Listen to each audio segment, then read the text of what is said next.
move the needle at all, especially on a federal level, which is where it really needs to happen. But first and foremost, we just need to accept that guns aren't safe, before we can move on, because they're not. They're weapons of death. That's what they do. They take people's lives. That's literally what they were made to do, is take people's lives. Yeah, no doubt about it. And the reason why I'm harping on the gun lovers and the pro-lifers, because they need to team up and put forth some strong ideas for gun safety if they really care about people, because they believe the Second Amendment is so absolute and they're so pro-life. But to know that in this country, that headline speaks for itself, children or teens are more likely to die by guns than anything else.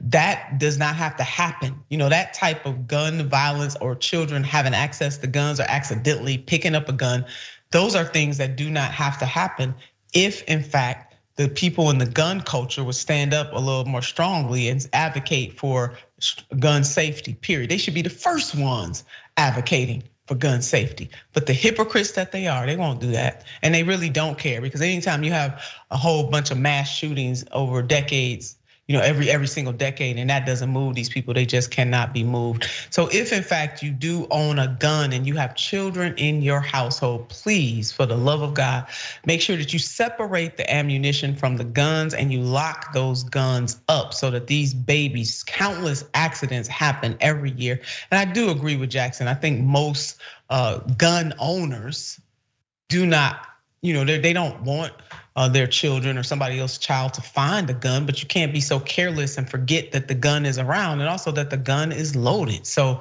Jesus, do something. And then for them gun loving nuts and so-called pro-lifers, y'all need to get in action and help gun owners keep their guns safe. But that is our time for today. Action Jackson, man, we're gonna have to find a ray of hope tomorrow. We went real deep on this is what's happening and didn't bring a lot of happiness to the show today, other than ourselves. So other than the brightness that we bring as individuals, sometimes all you need is a candle in the darkness. Come on, that's all it takes. It's a candle in the dark. All right, until next time, we want you to become a member of TYT. Do that for us. Help us to continue to keep independent journalism going strong. And we do appreciate your support. We couldn't do what we do, boo, without you. You know what I want you to do about this time? I want you to keep the faith always, always, always, even in the most daunting times, but marry that faith, baby, with a whole lot of fight. Until next time.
Welcome back to Watch List. I am Rayyvana filling in for JR Jackson.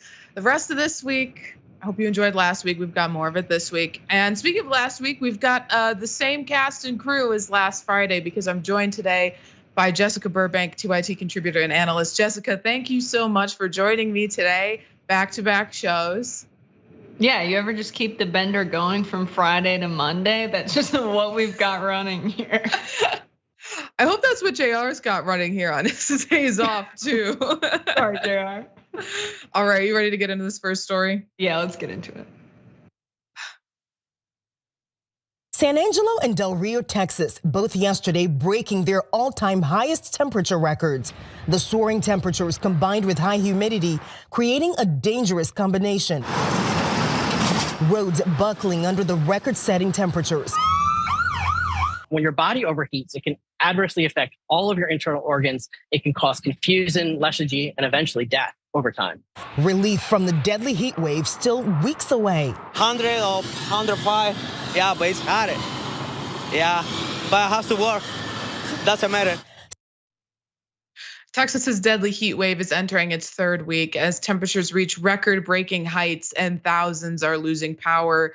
Still, many Texans are forced to continue working outside in the blistering heat to make ends meet. So what does Governor Greg Abbott decide to do for them?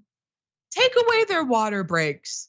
Let's pull up this headline from The Guardian. Texas governor signs bill rescinding water breaks as deadly heat grips state. Measures will nullify local ordinances that provide workers protection from devastating triple-digit temperatures. From that article, on June 13th, Abbott signed into law a measure rescinding city and county ordinances requiring mandatory water breaks for construction workers in the same week when many cities across the state reached triple-digit temperatures. Among the targets of the law, there are mandated breaks ordered by the city of Austin in 2010 and Dallas in 2015, which required construction workers to take a 10-minute break every 4 hours to drink water and protect themselves from the sun. That's 10 minutes from every 4 hours. Jessica, I mean, just with this, it's insane. That was too little already. And then to walk back that, well, there's record heat in the state. I mean, this man's like literally evil. Yeah, it's not even like a progressive thing to say workers should have water breaks. It's very capitalist to say we should keep our workers alive so that we can continue to have workers so that they do not die. Like, that's how extreme this is. And it's a very interesting way to deal with a hot labor market right now where we have more workers than job postings according to the Federal Reserve. So to dwindle that competition in the workforce, your goal is to let them die by dehydration. Makes a lot of sense. Got it, Greg Abbott. Good policy solution. Sounds like things are going really well for him in Texas. When the temperatures are over 100 degrees every day this week, by the way, is when he's choosing to do this. And I know that the Republicans are going to frame this as like, why should the government tell you when to take your breaks at work? Why are we making these things mandatory in the interest of freedom? Let's make it so we take this law away so you can take them as needed, which will just be your boss telling you to drink never. So we have the freedom to have your boss tell you you should die by dehydration in Texas. That's beautiful. Right, and it's not even just that they're passing this law to take that away. The law also prevents cities from passing laws in the future that would provide these protections for the workers. This bill's being passed in the same week as multiple workers died outside from the heat. And the U.S. Postal Service grieving one of their own. Veteran mail carrier Eugene Gates Jr. died in Dallas on Tuesday while delivering mail. The heat index there reaching 116 degrees that day. And the U.S. Postal Service says it provides mandatory heat-related training to all of its employees, and they tell us they're deeply saddened by this loss. So apparently the USPS is not confirming that his death was heat-related. You can see that in this post here from Fox 4's Peyton Yeager. Just in, USPS confirms the letter carrier died on the job in Dallas Tuesday. Family tells me 66-year-old Eugene Gates collapsed in a front yard and a neighbor performed CPR. USPS isn't confirming if the death is heat related at this time. The heat index Tuesday 117 degrees. Well, USPS isn't confirming that his death was heat related, but his wife is, and she wants some change. From WFAA8, she says, "My husband was trying to complete his assignment. That was his job. And the heat got to him," Carla Gates said. No one should have been working outside like that when the heat index is that high. No one. Deliver the mail earlier or later or wait.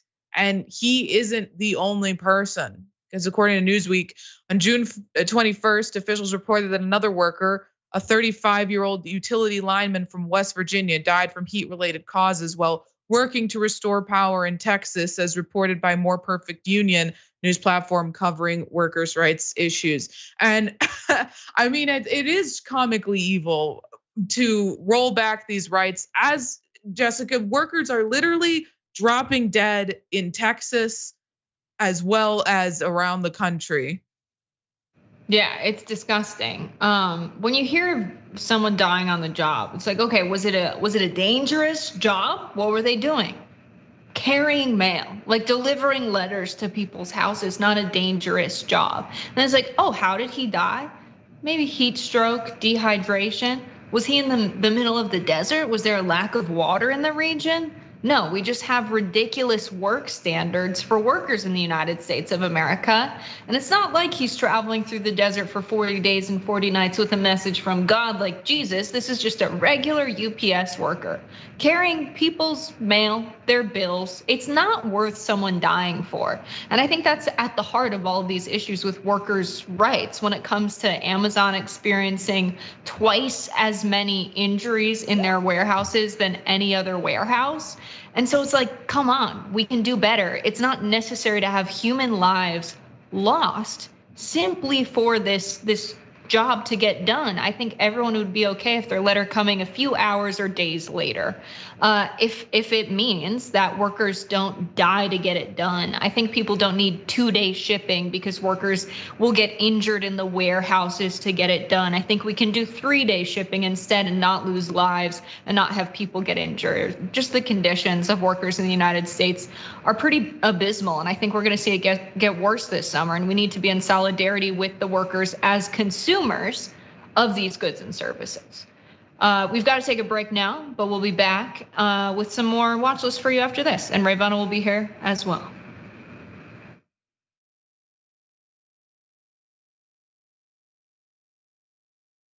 The rest of the news media says you should not fight for positive change. If you do, you're not really a reporter or a journalist, because reporters and journalists don't care what happens.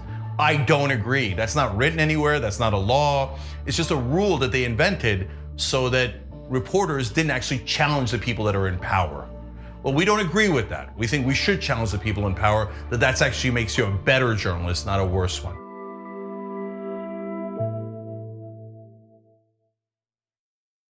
Everywhere you look, things are getting more expensive. Here at TYT, we understand this. That's why we're not gonna price gouge you or use inflation as an excuse to raise our prices. A TYT membership is not your typical subscription, but basic membership is still just $4.99. So what do you get for that price? For starters, you're getting exclusive programming, unique exclusive designs from Shop TYT, access to a members only chat, giveaways, emojis, and so many other amazing perks. But most importantly, you're helping to make an impact. As a TYT member, you not only help us do the shows every day, but you drive real positive change in the process. In 2017, we helped to start Justice Democrats right here on TYT. That's a group that got a dozen progressives elected into Congress. That's amazing, you did that. Your support also funds TYT's very own investigative reporting. Just recently, our reporters exposed the Fellowship Foundation and pressured lawmakers into boycotting that bigoted event. Isn't that amazing? We raised over $30,000 for Jackson, Mississippi, and delivered clean water to thousands of people in need. Our petitions, polls, and community of activists help keep the corruption of Washington in check. That's the impact of what just $4.99 a month from our members can do. And we're just getting started. Positive change doesn't occur overnight, but with your contribution, we can make it happen together.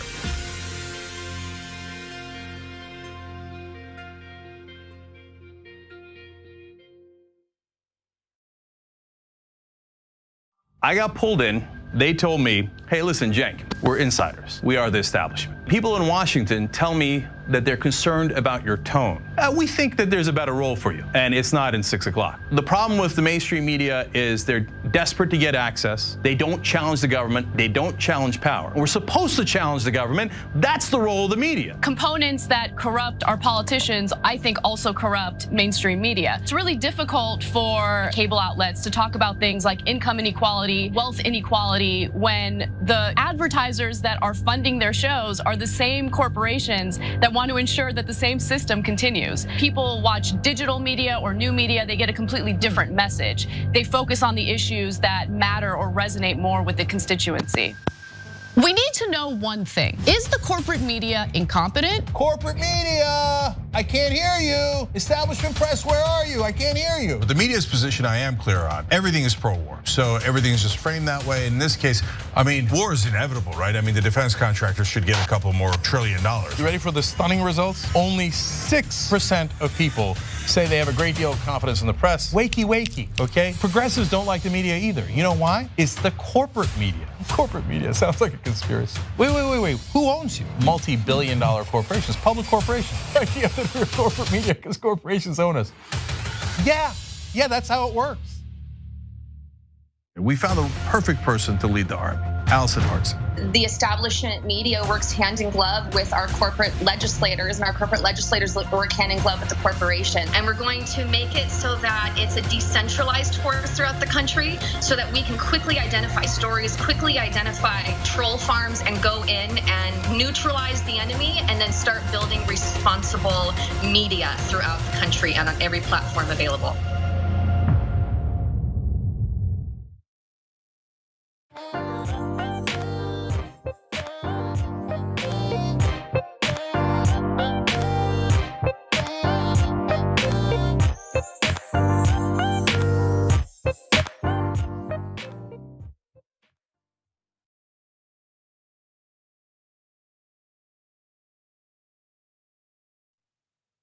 Welcome back to Watch List. Rayyvana and Jessica Burbank today giving you the news. And let's jump right into this next story because I just can't get enough of it. According to CNN, Daily Beast, and others, you accused your Republican colleague, Lauren Boebert, on the House floor of stealing or copying your impeach Biden resolution, and then called her a nasty little bitch. And I only use that word because you've confirmed it. Is this the media loving a cat fight? Because you haven't exactly shied away from this. Well, you know, I find it unfortunate that Lauren Boebert leaked that conversation that we had to the press. But once she leaked it out, I had to confirm that that's in fact what I said. Marjorie Taylor Greene confirmed her comment and bitter rivalry with Lauren Boebert after their tense exchange on the House floor. Greene told Howard Kurtz on Fox News that there was a lack of communication from Boebert over her plans to introduce articles of impeachment on Joe Biden and step on MTG's disgusting toes doing so.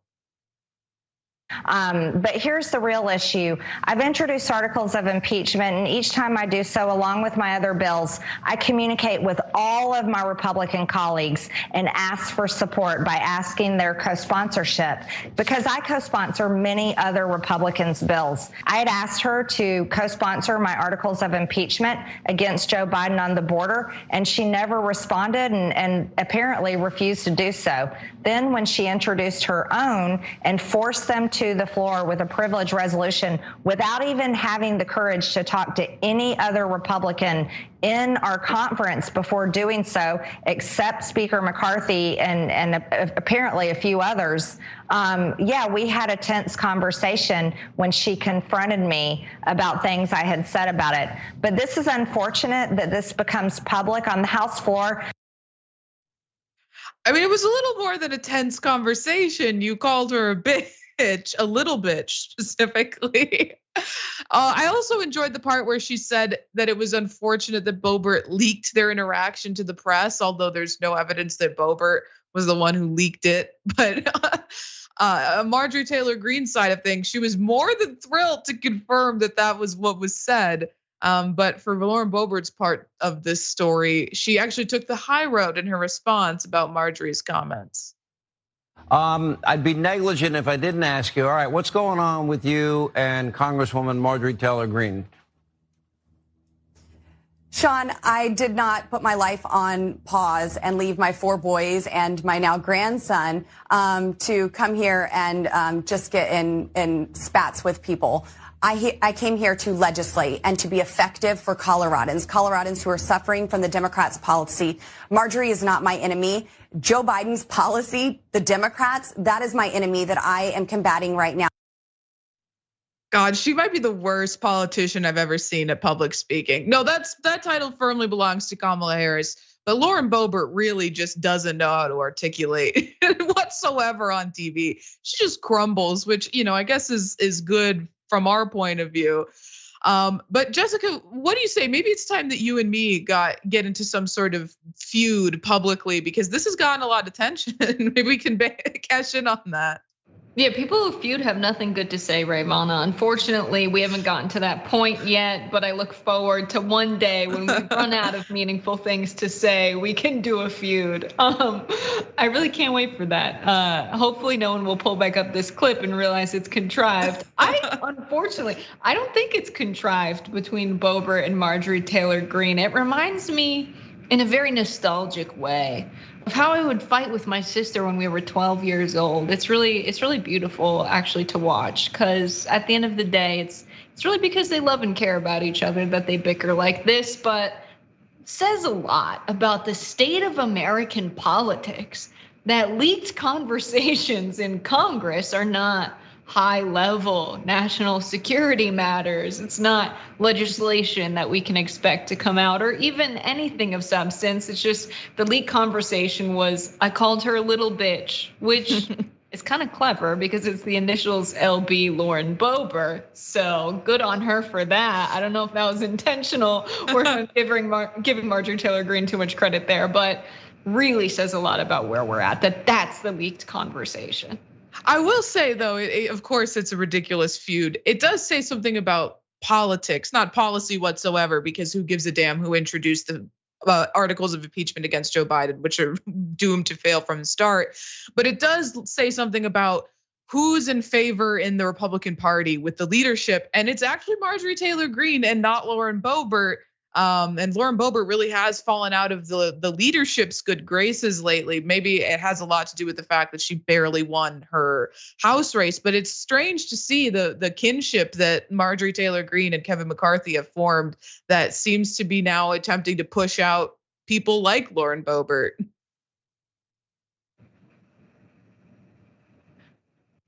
All right, I gotta give a trigger warning for this next story because it does feature gun violence.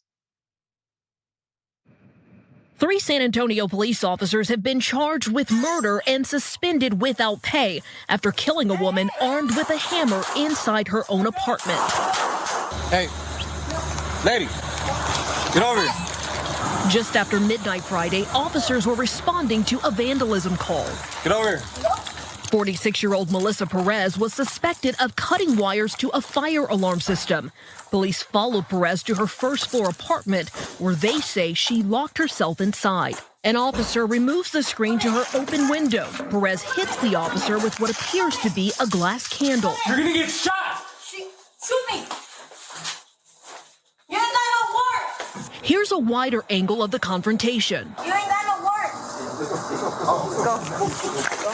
Hey, what's up? They say Perez then swung a hammer, shattering a window. Officers then fired the deadly shots.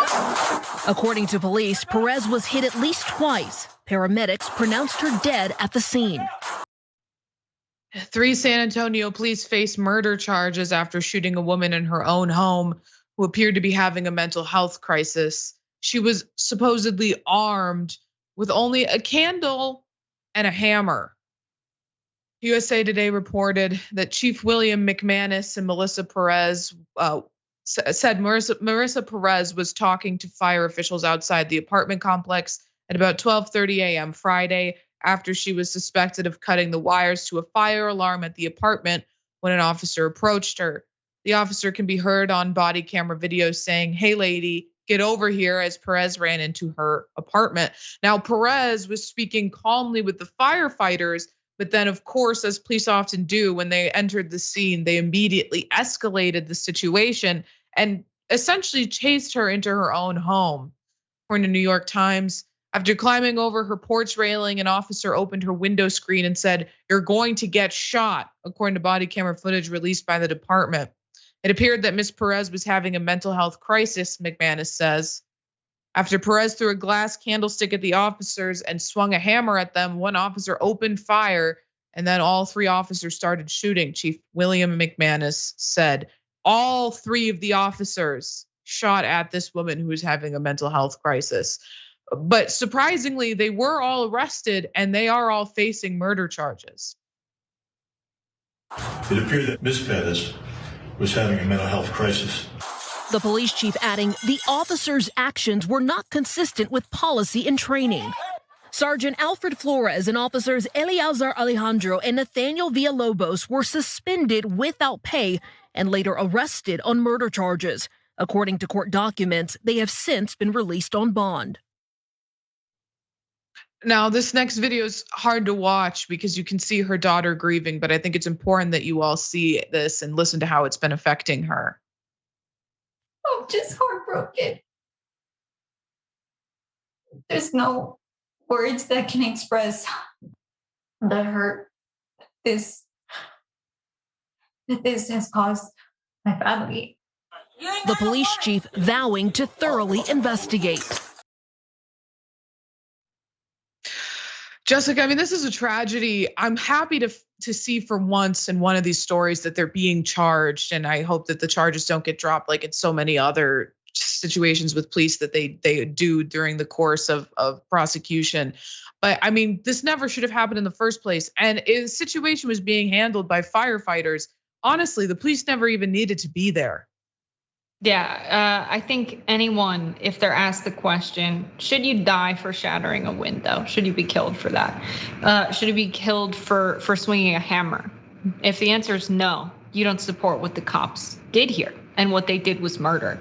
This idea that so many people still have in their heads that police are shooting citizens to protect themselves because their job is very dangerous, that narrative doesn't hold up anymore. When you look at this body-worn camera footage, and it's good that we have body-worn camera footage, because you hear them say, "Hey lady, get over here," which is not, "I'm a police officer, we got a call to your residence, we're concerned about your health," nothing like that. And you see them tear down the screen and start breaking into her home.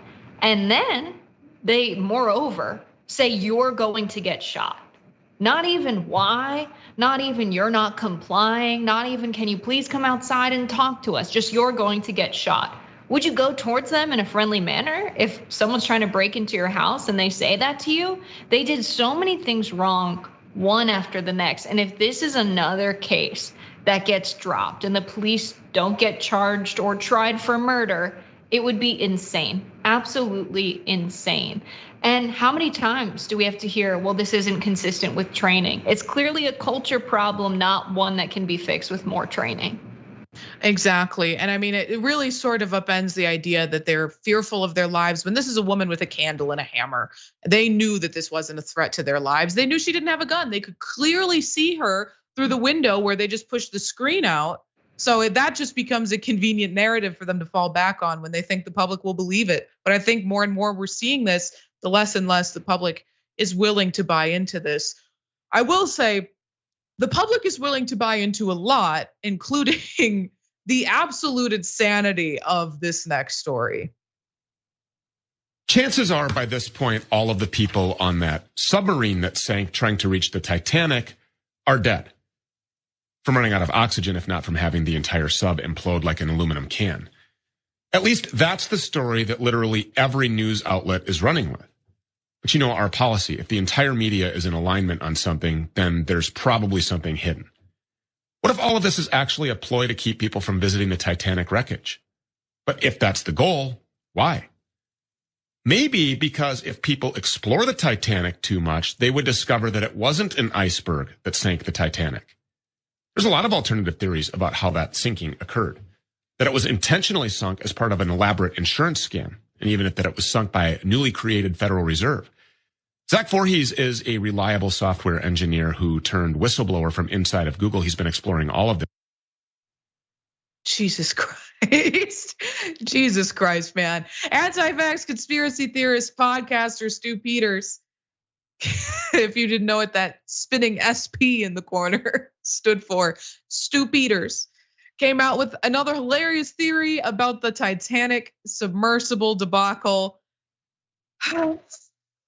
That it is attempting to prevent the public from knowing what actually happened to the Titanic. Now, this conspiracy is one that is a deep and continuous anti-Semitic rabbit hole concerning theories around the Titanic sinking. As many conspiracy theories are, it does end up being anti-Semitic. So we'll get into that a little bit.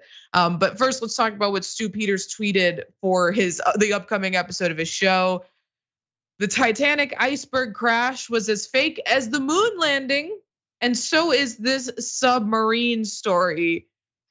Which, if you didn't know, the moon landing is fake conspiracy theory is also an anti-Semitic conspiracy theory. But this was all in anticipation for his guest, Zach Voorhees, who is a QAnon conspiracy theorist, a source for James O'Keefe, and a conspiracy theory influencer, because that's a thing we're doing now, who was invited on to discuss the Titanic.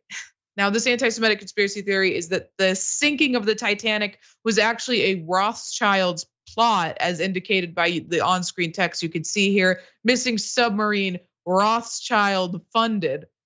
Now, the basic premise of the theory is that the Titanic actually exploded in a plot to go through with the establishment of the Federal Reserve Bank. It's one of apparently QAnon's favorite conspiracy theories. This is a Washington Post headline. Fact-checking QAnon conspiracy theories. Did JP Morgan sink the Titanic? Unless JP Morgan is a humongous iceberg, then the answer to that question is obviously no. But Voorhees, the expert, the credible person, as Stu Peters described him, who came on to discuss this, mentions in a tweet after the submersible implosion. So we have these tweets from Voorhees. So I'm sorry, that's a hell of a way to start a sentence. So why would the Titanic be blown up? Well, it turns out the industrialists opposed to the creation of the Federal Reserve were on that ship.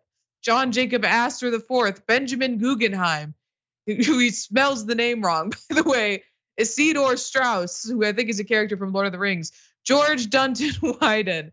This is even mentioned in the movie Titanic. In one scene, there are a group of people arguing against the creation of the Federal Reserve. It's extremely short, a few seconds, but it's there. So apparently James Cameron is also in on this conspiracy theory. Now, Voorhees explains the Rothschilds' connection to the OceanGate sub on Stu Peters' show. Media Matters reported on it. Voorhees then connected the Rothschilds, a frequent target of anti-Semitic conspiracy theories, to his conspiracy theory by claiming that the OceanGate sub, quote, was being funded by the Rothschild dynasty, right?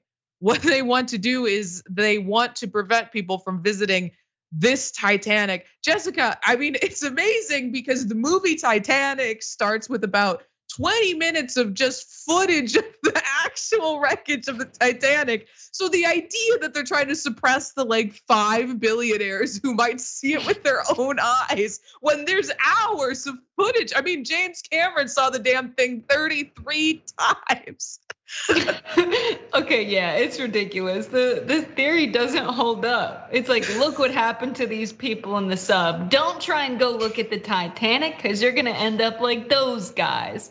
It's like, why would we not be able to go visit it? Because you think these people will go in a submarine and look out of a blurry window at the depths of the ocean and look at this rotting ship and be like, looks like the Federal Reserve did that. Now we know. What are you looking for? How will you be able to tell? What are you talking about? And so I think the only ship that the Fed and the big banks are sinking is the economy itself. And we're all going down with it, unfortunately. But you think the richest people in our society don't like the Federal Reserve and how it States. The Federal Reserve has outsourced money creation to private banks, to rich people. They have given the keys to our economy to the richest people in our society, and they'll raise interest rates with the explicit purpose of making more people unemployed so that the job market is competitive and wages and benefits are low so rich people can profit more. You think rich people aren't boys with the guys who run the Federal Reserve? Because I'll tell you something, they are. That's how the system's designed. And I just wonder if these conspiracy theorists who are so good at making connections that aren't there and just making stuff up. Like, what if you put that creative energy into art? What kind of a society would we live in? A better one, hopefully. Right. I mean, I really think they're just trying to suppress us, the lay person with $250,000 lying around to throw at Ocean Gate from seeing the truth. But I guess we'll just have to wait and see how this one plays out. Who knows? Mm-hmm. All right, before we get into this next story, let's read some comments over on the member section. We'll start there. Techstan says, Stu Peters sounds like something an evil witch does. Straighting her victims. I didn't read that ahead of time. I'm so glad I read that one out loud. Thank you, Techstan, for making my day a little bit better. Mm-hmm. Science Dragon says, SPS SS Peters, he gives off a Nazi vibe. Let's indulge in conspiracies because why bother with actual facts? Or in the case of his expert source, proper grammar. I mean, that guy's tweet was damn near unreadable. Wolf Dragon Donna says, I love seeing you two together. Well, thank you so much. We love seeing you as well. Thanks for seeing us, see you, see us. Exactly. And just in that same vein, Felicity says, honestly, Jessica and Ray are such a great host pair. Oh, I feel the love. You should, because this next comment from me, Sevson, says, Jessica, beautiful Burbank. Oh, as Senator Turner would have me say, we received that. I received that. Over on Twitch, Chris Huggy says, hi, Chris Huggy. And they were suspended without pay. That's shocking. I know, right? It's actually so shocking to see police get the consequences of their own actions. It's just Vegas says they put the iceberg right there. Damn rich elite. JP Morgan. Just Jerome Powell in a rowboat. Like, we gotta get another iceberg out there. These people don't like us. Like, come on. Oh, that's so good. Chris Bankhead says, Ray, I looked for you at Chicago Pride yesterday. Happy Pride. Oh my God, I actually didn't go to the parade. Although I'm really mad I didn't, because I heard that our big boy governor, JB Pritzker, someone tossed him a Jello shot. He got it in one hand, threw it back, and then raised it up in celebration. I would have liked to see that with my own eyes. So but it rained on everybody. So I guess maybe I was good to stay home. I could always see JB Pritzker take the Jello shot from my computer. Lori Park says, the Latinos should boycott Texas just like they are boycotting Florida. Leave both states, make them lose millions per day, just like Florida is right now. Not a bad idea. Gadzuk says, pro-life is just life on insanely difficult mode. And then Virginia Thomas, aka Ice Dragon, says all they had to do was move away or duck. Wait, from what story is that? Am I not sure? Jason, unless it's about the Titanic, in which case, how do you duck? But they could have moved. Maybe the hammer? Oh, the hammer. Okay, that makes. I'm the conspiracy theorist here. Duck under the iceberg. Yeah, okay, that exactly. There was absolutely no justification to use lethal force in that situation. Really, they shouldn't be sending anybody with a gun, and the police are not properly trained to do de-escalation tactics. And I could go on all day about how that woman should be alive. She should be alive, and that daughter should not be without her mother now. Jason Ray says, well, I've never seen the Titanic and George Soros in the same room, so what now? Honestly, true, me either. That's very true. But speaking of billionaires and the dumb things that they make, let's get into what might be my favorite story of the day, this next story. She's a little younger. No, she's not a real deadhead. She's never seen a dead. All right, here we go. We're gonna get killed by this guy.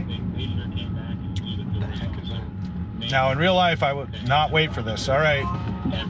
I disengaged. Yeah. Yeah, see, I would have just gone by him a lot faster than that. It hesitated, then it decided to go by it, and then it was like, no.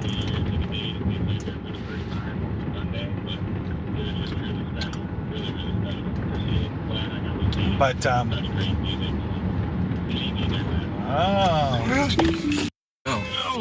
there we go. That was you braking? I braked. Yeah. It didn't crash. I wasn't going to wait and find out because I saw the two cars going at each other, so I wasn't going to test that one.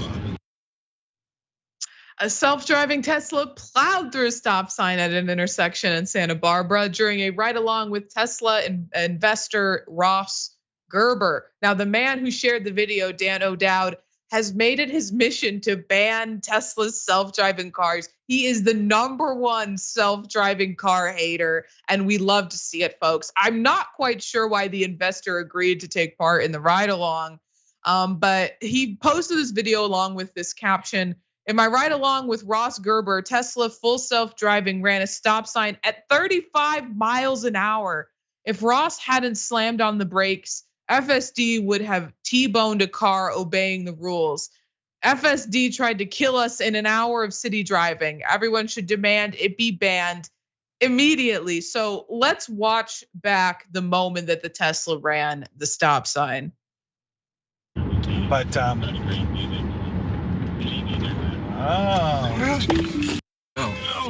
there we go. That was you braking? I braked. Now, it shouldn't surprise you that that investor is feeling a bit salty about the fact that he let Tesla's #1 hater, Dan O'Dowd, into his car, because after the video came out, he very quickly tweeted this: "I will ask you nicely once to remove and discontinue false advertising that includes my image and likeness without my permission. Thanks, real Dan O'Dowd." Now, O'Dowd is the founder of the Dawn Project, which calls to ban Tesla's self-driving cars and demands software that never fails and can't be hacked. So that is from their website. Maybe we should take his mission with a grain of salt, however, because he also refers to himself as the world's leading expert in software that never fails and can't be hacked, which I don't know how you can prove that you are that. Now, O'Dowd created this 30-second ad for the Super Bowl demanding an end to self-driving cars. So let's all watch this. Tesla full self-driving will run down a child in a school crosswalk, swerve into oncoming traffic, hit a baby in a stroller, go straight past stopped school buses, ignore do not enter signs, and even drive on the wrong side of the road.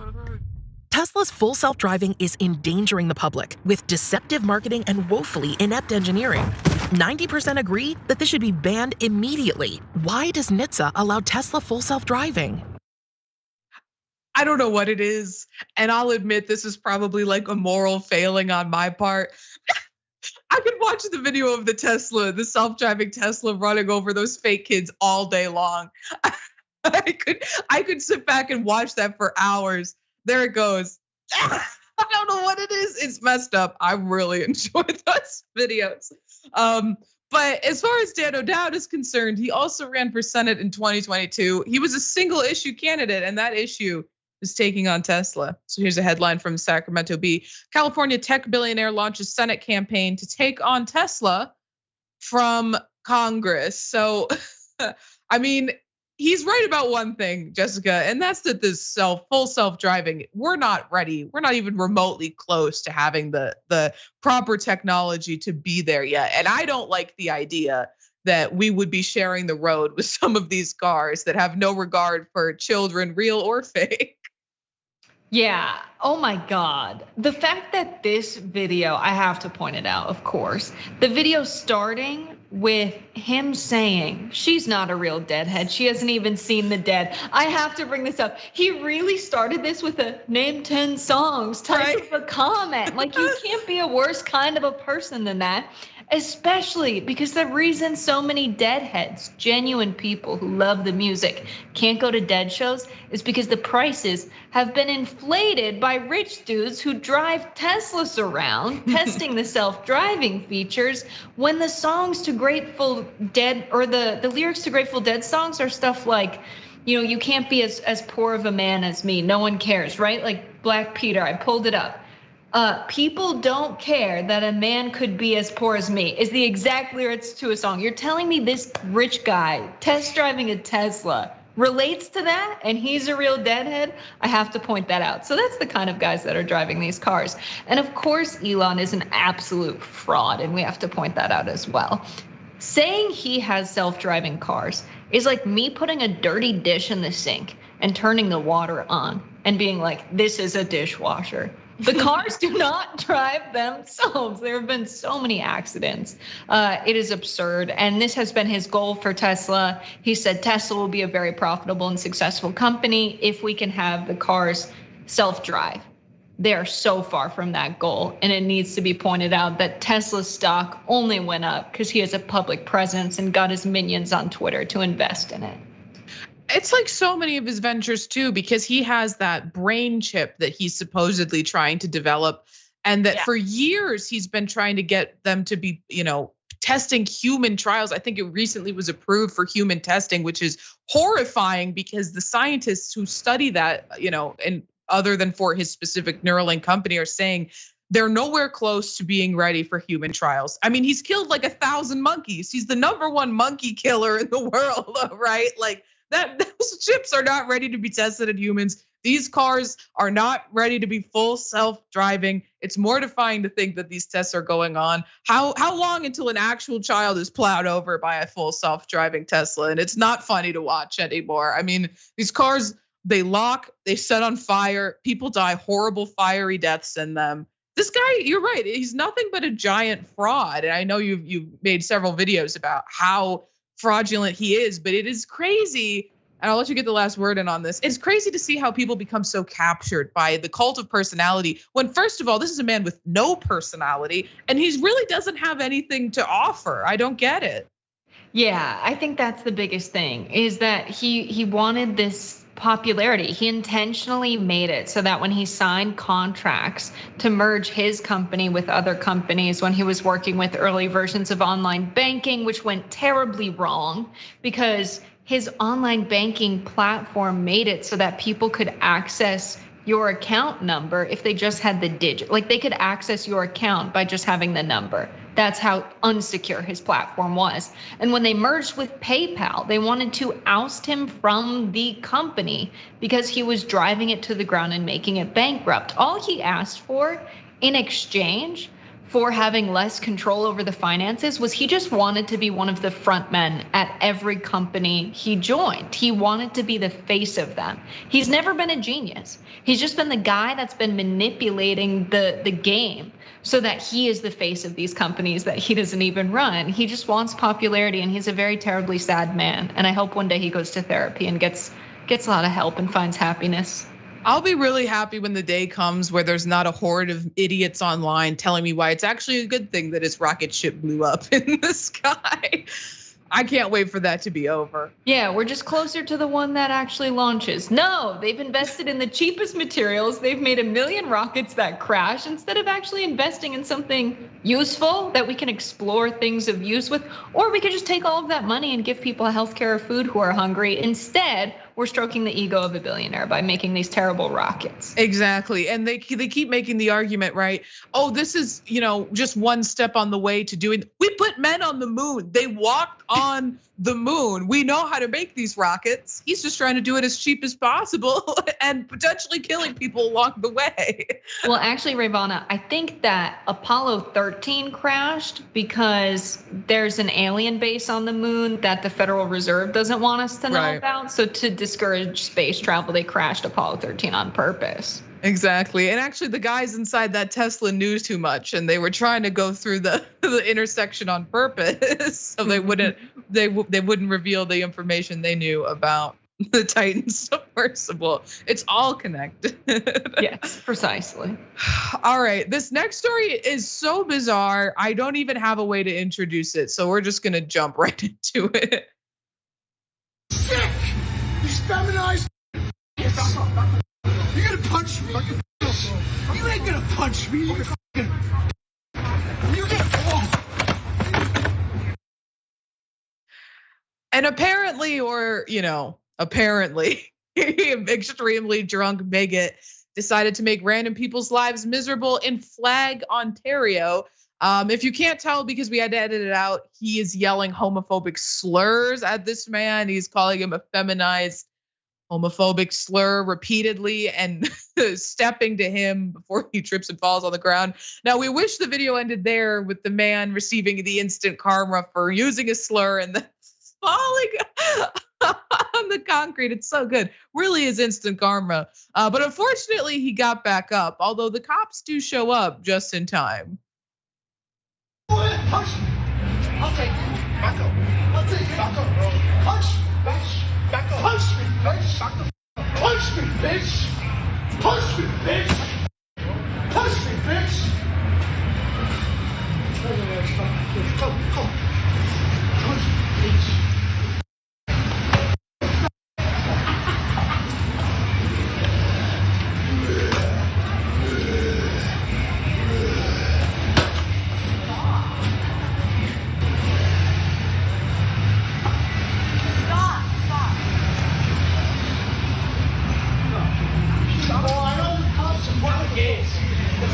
Support the gay guys.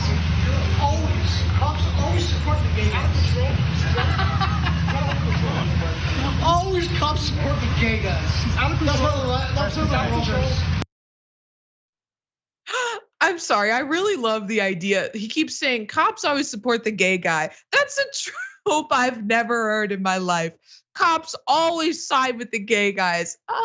Okay, sure. Stonewall happened, but cops are always siding with the gay guys. I will say I really enjoyed watching him literally get the crap kicked out of him. Over just low kick, spamming down B, swiping at this, chopping away at his legs. But he made it really easy for the cops to arrest him. And very, very hard for future lawyers to defend him by literally yelling to establish the fact that he was committing a hate crime. I hate gays over and over again. And I hate gay guys. I hate gay guys. Support the gay guy right now. I got all kinds of this guy video. Attack the person in that's all there's to guys. Oh, what? Hey. Under arrest for what? Hate crime?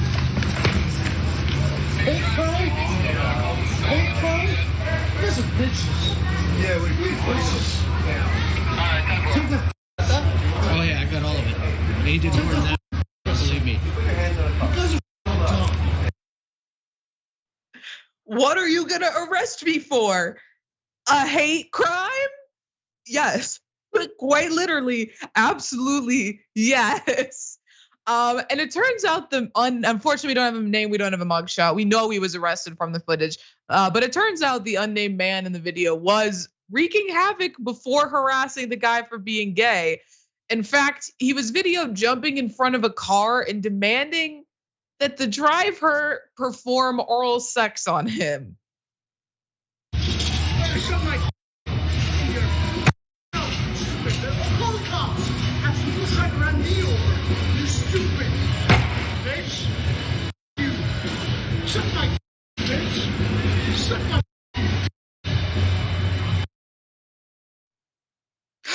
I'm sorry, it's just so ironic to me, is it not, that for a very homophobic man, he's really repeatedly demanding that the male driver in that car give him head. So I didn't even think of that, right? But that's a good point.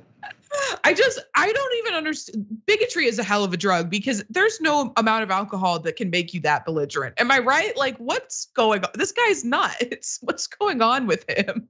I think the most rich part of this is he says, cops love gay guys. And it's like a black man fighting in the street. Where I think many people's thought was this better not go in the way it usually does. And he's like, well, the cops love you. What? Oh, right. Because he's gay? That makes absolutely no sense. And he's like, I hate gay guys. Why are you arresting me for fighting the gay guys? Is it because you, the cops, love the gays? No. Where are your shoes? Why are you on the street in socks right now? You're not under arrest because we love the gays. You're under arrest because you're very clearly belligerently drunk in socks on the sidewalk, brawling with pedestrians and vehicles like it's Super Smash Brothers Melee. You're clearly under arrest because not only are you slurring your words, you're also spewing racial slurs, you're committing a hate crime, but you're disturbing the peace and you're trying to fight people and vehicles. Very clearly, you're not under arrest because the cops just love the gays so much and you're a minor inconvenience for them. Like, come on, man. I really do love like homophobes are so afraid of something they've created in their own mind because the driver of that car is gay, apparently. The random man on the street is gay. We didn't show it, but there's a clip of him just jumping inside of the window of a restaurant, like stomping through it, yelling that everyone in the restaurant is gay. The cops are gay. Like, he's just created a demon in his own mind that he's made himself afraid of while simultaneously needing to fight it back. I don't get it. I mean, why won't the gays get out of my head? I hate you guys. I'm always thinking about you. I'm always thinking about you doing sexual favors on me, and it's your fault. I hate the gays. I think maybe you're a little bit gay for thinking about that all the time. I don't know. Right. I'm literally gay, and I don't think about the gays that much. So come on, man. Okay, let's finish up with this last story that's light and fun for the end of the show.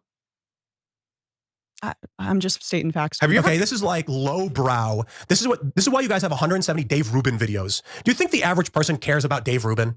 No, but you guys get clicks by doing it. Hey, how about you guys run a video about how Tim Pool got into an argument with a pro-lifer about how he's in favor of pro-choice policy? You didn't run that, did you? Because you guys are grifters. This is what you do. I can invite you on for a real conversation, and what do? You're just for neo-Nazis. This is why you guys don't get invited places, because you're not having real conversations. I don't really care about getting invited places. Yeah, right. So go live in your grifter echo chamber where you guys can play songs with bad audio and then say, whoopsie. I'm sorry, that audio thing really upset you. Tim Pool's really angry that his music sucks, and he's mad that a woman had the nerve to tell him that. So Emma Vigeland, God bless her, did a fantastic takedown of Tim Pool after he invited her on his podcast.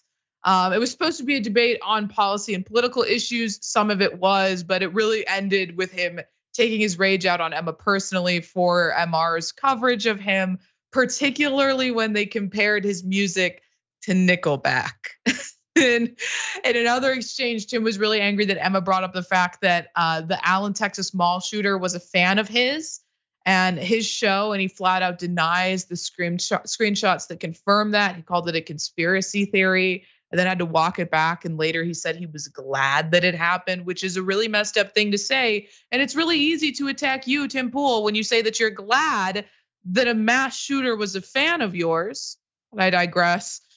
He's really not doing well at beating the Nazi allegations as much as he would like to. Our good friend Dan from the internet posted this helpful picture to show Tim Pool in a lineup sitting around a picnic table, and it points out every single Nazi, and then Tim desperately attempting not to be seen in a photo with all of these Nazis making their Nazi hand signs.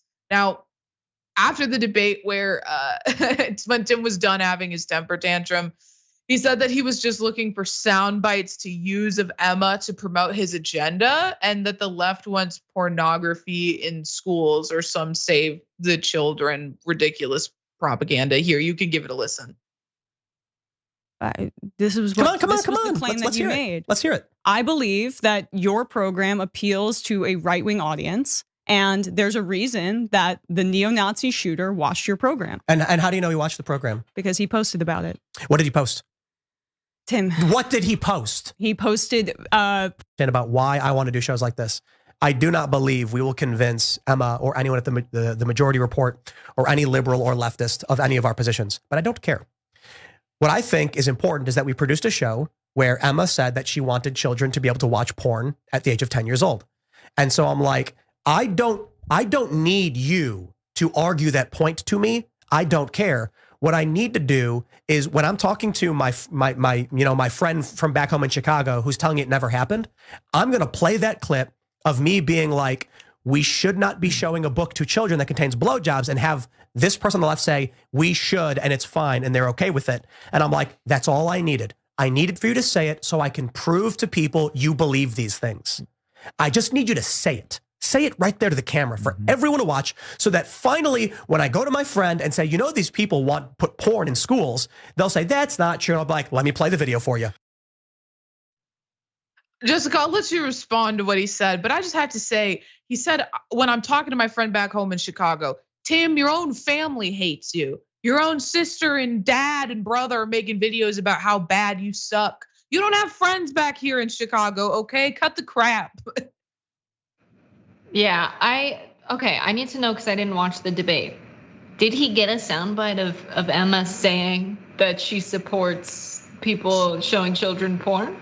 It was the book. It was a children, or not a child. Right. It was not a children's book. It was just a book about gender queer. That book, I believe, is the title of the book. And he said, "Do you support this being in schools?" And all she said was, "I don't support banning books." Right. So his substantive point, apparently, the only purpose of this whole debate was just to get her to say something she doesn't believe in, so he can tell people Emma believes something she doesn't believe in. That's the extent of his mental fortitude, and the point he's there to argue is that Emma believes something she clearly does not.